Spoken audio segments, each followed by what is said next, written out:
বন্ধুরা, আজ আমার জন্মদিন এই অধমের। তো আমার ছেলে আমার জন্য এই কেকটা কিনে নিয়ে এসছে। সঙ্গে যদিও আমার হাজবেন্ড ছিল। দেখো খুব সুন্দর চকলেট ফ্লেভারের কেক নিয়ে এসছে। এনেছে যখন কাটতে তো হবেই।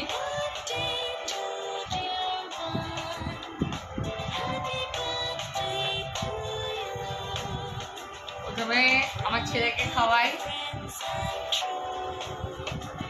তারপর নাও।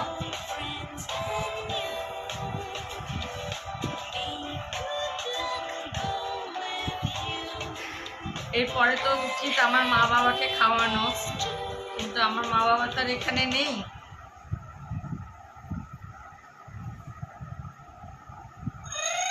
মা বাবার যেহেতু সুগার আছে, মা বাবার জন্য একটু